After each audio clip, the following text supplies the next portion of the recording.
Alright, let's talk about Your Forma, or as I like to call it, Your Forgettable Mess. I went into this with the kind of cautious and oh boy, did Your Forma deliver on the disappointment? It's like someone took a genuinely interesting sci-fi concept, diving into memories to solve crimes. Cool, right?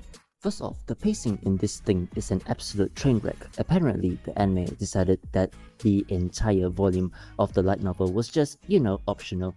They just yeeted into the void, leaving viewers who haven't read the source material, which most of us, let's be real here, has already, is scrambling to figure out what in the goddamn hell is going on.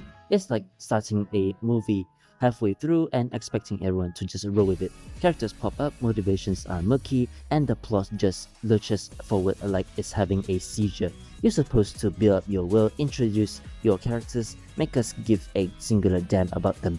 But no, your format just throws you into the deep end of a confusing narrative pool filled with technobabble and expects you to swim without floaties, without a map, and without a single coherent explanation.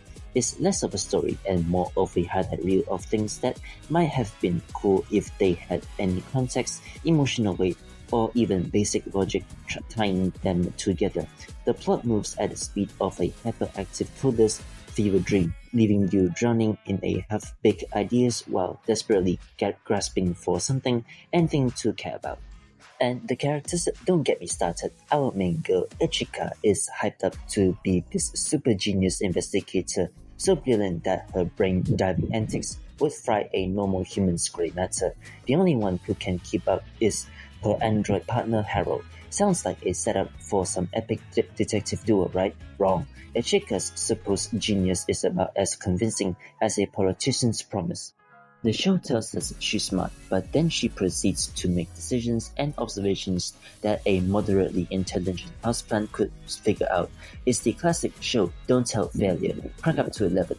Harold, the android, is probably the most relatable character, mostly because he seems just as bewildered by the nonsense unfolding around him as the audience is. The rest of the cast is a forgettable blur of faces that contribute a little more and adding to the overall sense of confusion. At the end of the day, Your Forma isn't offensive, it's just nothing. It's the anime equivalent of a screensaver, hardly pretty, utterly devoid of substance, and something you forget about the second it's gone. If you want actual cyberpunk with depth, watch Ghost in the Shell. If you want detective stories with style, watch Psycho-Pass. If you want experience the sensation of your soul leaving your body out of the sheer boredom, then by all means, Your Forma is waiting for you. Final score, 2 out of 10, 1 point for Harold's impressive ability to make AI seems less interesting than a dial-up modem, and 1 point out of pity for anyone who sat through this whole thing. Now, if you excuse me, I need to go rewatch Cyberpunk Edge Runners to remind myself what actual passion is in animation looks like. Later, virgins.